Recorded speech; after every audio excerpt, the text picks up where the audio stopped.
Александар, добар ден од плоштадот Македонија, каде веќе се чувствува онаа новогодишна еуфорија, иако може да се каже дека се уште е рано за дочекот, може да се забележи зголемена фреквенција на граѓани овде на плоштадот, доаѓаат, се фотографираат со украсите, се задржуваат овде, едноставно уживаат во украсувањето, се возат со новогодишното вовче овде по плоштадот Македонија. За дел од граѓаните и денеска е редовен работен ден, други пак кои што денеска не се на работа, се слободни, ги користат овие последни часови за да си испазарат од маркетите, бидејќи најголем дел утре нема да работат, ќе работат само маркетите во делот трговските центри. Како и да е, веќе се чувствува онаа новогодишна атмосфера.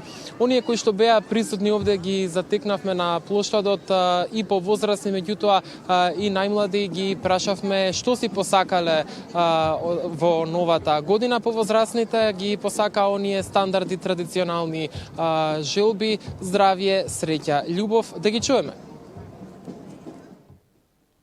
Дома. Дома? Сме стари, да. Што ќе си посакате во новата година? Здравје, друго све имаме. Нели е така? И кога имаме леб и здравје, имаме све. И да се живи здрав и весел цел век. Ке дојдеме тука да видиме како ќе биде забавата, вака ветувачки е према изборот на изведувачи, ќе биде весело и интересно. Ви се допаѓа програмата за на плоштадот? Па и учесниците, да. Ќе имаат убав репертуар, така ќе ја развеселат публиката. Што ќе си посакате за новата година? Здравје душо. По старите и на помладите најбитно е здравјето. Другото се реди лека по лека. Добар ден, да ве прашаме каде ќе ја дочекате новата година? Па, како да ви кажеме, дома ќе бидеме. Дома? Да, дома, бидејќи... Планирате може би на плоштад да дојдете?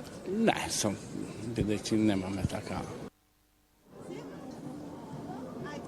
Да, најинтересни се младите, ги прашавме што си посака од Дедо Мраз, дали им се исполнила желбата од Дедо Мраз, меѓутоа и се распеавме. Да ги видиме најмалите. Каде ќе ја дочекаш ти новата година? Дома. Дома? Да. А кажи ми, тебе Дедо Мраз ти донесе пакетче? Не, уште не. Се уште не? А што си посака? Топка. Топка, само толку? Да. А умен беше годинава? Да. Ти што си посака од Дедо Мраз? Ништо. Како ништо? Па ништо. Немаш никаква желба за Дедо Мраз? Добро, а умен беше годинава? Да. И па да сме живи и здрави и нешто ситница, ако може облека нешто да ни помогне. Ти беше умна во текот на целата година? Да. А дали Дедо Мраз тебе ти го донесе подарок? Утре ќе ни го донесе. Утре. Трепкај, елкичке, весело да биде, тука тя биби боби. Елко, елко, порасни уште 2-3 пети, за да може Дедо Мраз дарови да реди. Да, како што може да видите позади мене и бината, овде вечерва ќе биде централната прослава на новата 2026 година.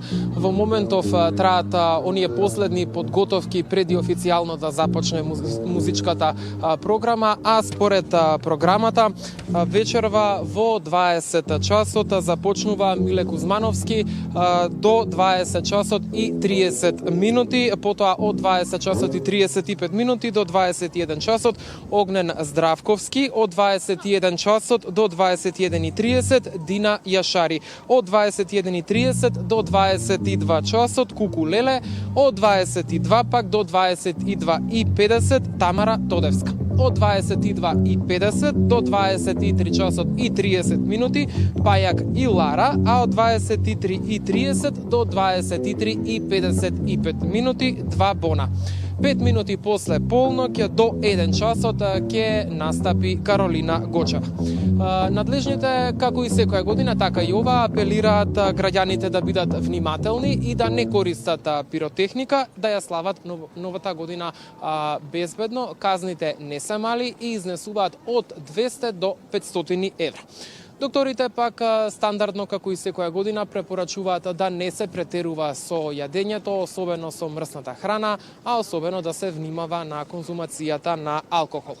Инаку, Александар, од оние информации кои што ги имаме и од инспекторите, особено од Државниот пазарен инспекторат, дека во овие денови кога се празнува, особено низ угостителските објекти, ќе има засилени и вонредни инспекцијски надзори. Само во текот на овој месец декември биле направени 542 контроли на територија на цела Македонија, односно 269 надзори врз основа на Законот за угостителска дејност и 273 надзори врз основа на Законот за заштита од пушењето. При контролите кај дел од фирмите биле утврдени неправилности и согласно законските одредби издадени биле 96 прекршочни платни налози во износ од речиси 3 милиони денари. Како резултат на утврдените прекршоци изречени се 26 мерки при времена забрана за вршење на дејноста. Токму затоа од пазарниот инспекторат апелираат до угостителите да ги почитуваат законите и најавуваат дека ваквите засилени контроли ќе следат и во следниот период. Инаку, Александар, на самиот крај да кажеме дека, како што може впрочем и да се забележи, дека времето е стабилно, врнежи нема, температурите се ниски, но подносливи. Според прогнозите од Управата за хидрометеоролошки работи, денеска околу полноќ барем би требало температурата да се спушти околу минус 5 степени, длабоко под нулата, односно минус 11 се очекува да се спуштат во текот на вечерта. Секако ние остануваме овде на плоштадот Македонија, се очекува повеќе граѓани да дојдат наредните часови, па секако ќе се јавиме и во следните вести. Да, веројатно во цела таа гужва што ќе се случува таму, студот и нема да биде толку голем проблем. Веројатно и ќе помогне некоја чашка алкохол во тоа, да ги следиме препораките на лекарите за да нема многу работа и спред се да нема дежурните доктори многу работа, но и да нема многу работа за дежурната новогодишна екипа на Сител. Мартин, ти благодарам, ти си дел од таа екипа, остануваш таму, имаш уште доста работа пред да се одјавиш и ти да отидеш да прославиш вечерта. Беше тоа Мартин Арсов од Скопскиот плоштад.